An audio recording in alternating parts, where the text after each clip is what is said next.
జీవితంలో మన మీద మనకే అసహ్యం కలిగే సందర్భం ఏంటో తెలుసా?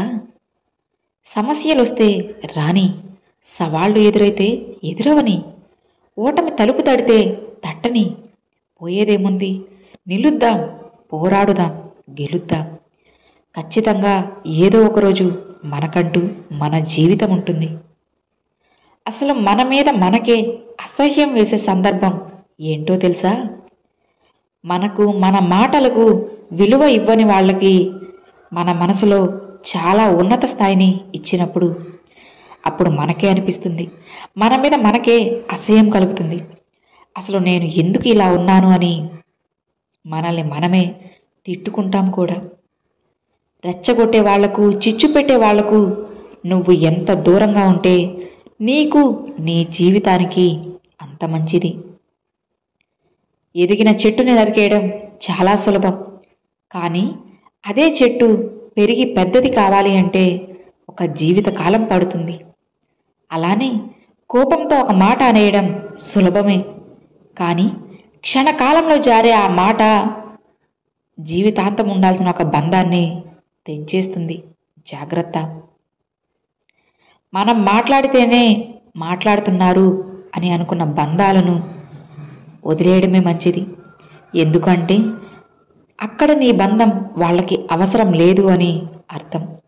గుర్తుంచుకో, మురికిగా ఉన్నంత మాత్రాన నీరు త్రాగడానికి పనికి రాకపోవచ్చు, కానీ బగబగ మండే మంటలను మాత్రం ఆర్పేయగలదు. అలానే పనికిరాని బంధమని దేనిని కూడా తుంచి పారేయకండి. బంధం ఎప్పుడూ బరువవ్వకూడదు. గుర్తుపెట్టుకోండి. ఎన్ని మతాలున్నా అసలైన మతం ఏంటో తెలుసా? మానవత్వం మాత్రమే. అసలు ఈ లోకంలో దేన్నైనా సంపాదించవచ్చు, కానీ జ్ఞానం అనేది సంపాదిస్తే వచ్చేది కాదు. మనలో ఉన్న అజ్ఞానాన్ని విడిచిపెడితేనే అది మన వద్దకు వస్తుంది. ఎవరిని బాధ పెట్టకూడదు, కష్టపడకూడదు అని అనుకున్న మనిషి అందరి వల్ల కష్టపడుతూ బాధపడుతూ ఉన్నారనేది అసలైన సత్యం. మనసు ఎంతో విచిత్రమైనది. సంతోషాన్ని ఇచ్చిన వాళ్ళనైనా మర్చిపోతామేమో, కానీ బాధను కలిగించిన వాళ్ళని మాత్రం ఎన్నడూ ఎప్పుడూ కూడా మర్చిపో. ఎంత విచిత్రమో కదా. కాలం అనేది ఎప్పుడూ ఒకేలా ఉండదు. నిన్ను ఏడ్పించే వాళ్ళకి ఏడవాల్సిన సమయం కూడా వస్తుంది. కాస్త ఓపిక పట్టి చూడు, నీకైన రోజు ఖచ్చితంగా నీ దగ్గరకు వస్తుంది. ఎప్పుడు కూడా నువ్వు మంచివాడివి అని అనిపించుకోవడానికి ఇతరులను అస్సలను చెడ్డవాళ్ళను చేయకు. అర్థమైందా? నమ్మకం అనేది లేనప్పుడు ఏ రిలేషన్ అయినా సరే జస్ట్ టైంపాస్ మాత్రమే. అది ఎంత సుదీర్ఘ ప్రయాణమైనా సరే అది వ్యర్థమే అవుతుంది. నీరు ఎంత అమూల్యమైనదో బావి ఎండిపోయే వరకు తెలియదు. కాలం కంటే విలువైన పదార్థం లోకంలోనే లేదు. అంతకంటే దుర్వినియోగం చేయబడేది కూడా ఏదీ లేదు. గుర్తుంచుకోండి, గొర్రె కసాయి వాడిని నమ్ముతుందో లేదో తెలియదు, కానీ మనిషి మాత్రం మాయ మాటలు చెప్పేవాడినే, మోసం చేసేవాడినే నమ్ముతాడు. ప్రశాంతతను దూరం చేసే ప్రతి పరిచయం కూడా ఒక అనుభవమే. అది మనకు ఖచ్చితంగా గుణపాఠాన్ని చెప్పి తీరుతుంది. కాస్త ఓపిక పట్టు, అన్నీ తెలుస్తాయి. ఒకరి మీద నువ్వు 100% ప్రేమను చూపిస్తే అదే ప్రేమ తిరిగి మీకు 200% బాధని, కన్నీళ్లను ఇస్తుంది. ఇది ఎవ్వరూ నమ్మలేని కఠినమైన నిజం. నిజమే కదా.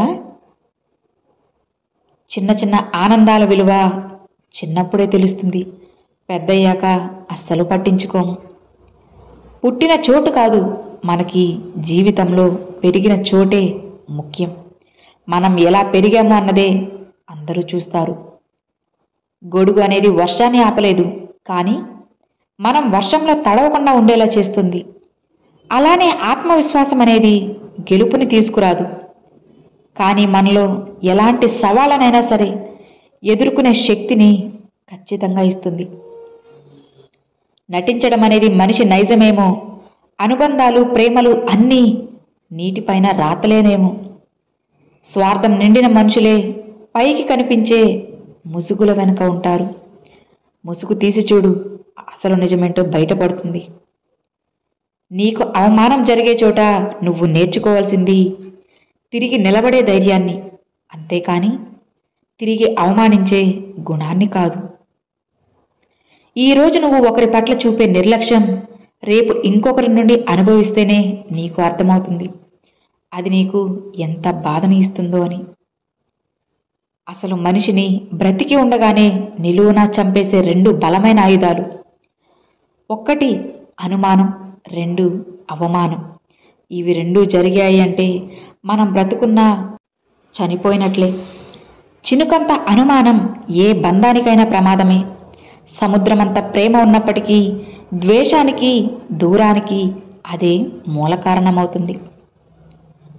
కొంచెంసేపు ఆన్లైన్లో ఉంటే చాలు ఎవరితోనో చాట్ చేస్తున్నానని అనుమానించేవాళ్ళు. కానీ వాడికి తెలియంది ఏంటంటే నేను ఆన్లైన్లో ప్రతిరోజు చూస్తుంది వాడి ఫొటోస్ మాత్రమే కదా అని. ఇదే అసలు సిసలైన నిజమంటే. సిగ్గు మాత్రమే కాదు, అవమానం కూడా ముఖాన్ని మూసుకునేలా చేస్తుంది. నిజమేనా? మంచితనం ఇది అందరిలో ఉండదు, అందరికీ నచ్చదు. అందుకేనేమో మంచితనానికి నిందలు ఎక్కువ, నమ్మకం తక్కువ, అనుమానం ఎక్కువ, అభిమానం అనేది చాలా తక్కువ. ఒక వ్యక్తిని త్వరగా అర్థం చేసుకోకపోయినా పర్వాలేదు, కానీ త్వరగా అపార్థం మాత్రం అస్సలు చేసుకోవద్దు. అవమానం ఎదురైతే అభిమానం మిగలదు, నమ్మకం లేకపోతే ఏ బంధము కూడా మిగలదు అని నువ్వు తెలుసుకోవాలి. వీధిలో దొరికే చిత్తు కాగితంలా ఎవ్వరిని తక్కువ అంచనా వేయకండి. ఏమో ఎవరికి తెలుసు, ఆ చిత్తు కాగితమే రేపు గాలిపటంలా పైకి ఎగిరితే నువ్వే తలెత్తి చూడాల్సి వస్తుంది. గుర్తుంచుకో.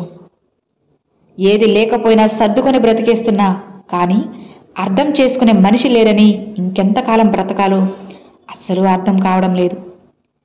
ఇక ఈ జీవితం ఇంతేనా అని బాధపడేవాళ్ళు మరెందరో ఉన్నారు. అడగక ముందే లభిస్తే పొందే ఆనందం మాటల్లో చెప్పలేనిది. అదే 10 సార్లు అడిగి పొందిన దాంట్లో ఆనందం కాదు కదా, చాలా కష్టంగా ఉంటుంది మనకు, మన మనసుకు. మరణం అనేది మనిషిని ఒక్కసారే చంపుతుంది, కానీ మనసు పడే బాధ మనిషిని ప్రతిరోజు చంపుతుంది. పైకి నవ్వుతూ తిరుగుతున్నా కానీ మనసులో మాత్రం భరించలేనంత బాధను పెట్టుకుని ఉండేవాళ్ళు ఎందరో ఈ ప్రపంచంలో. నాకు ఎవరితో ఎక్కువ మాట్లాడాలి అనిపించదు. ఎందుకంటే కొందరు అవసరానికి మాట్లాడతారు, మరికొందరు బోర్ కొట్టినప్పుడు మాట్లాడతారు, ఇంకొంతమంది టైంపాస్కి మాట్లాడతారు. అందుకే ఎక్కువగా ఎవరితో మాట్లాడకండి. అర్థమైంది కదా? Thanks for watching friends.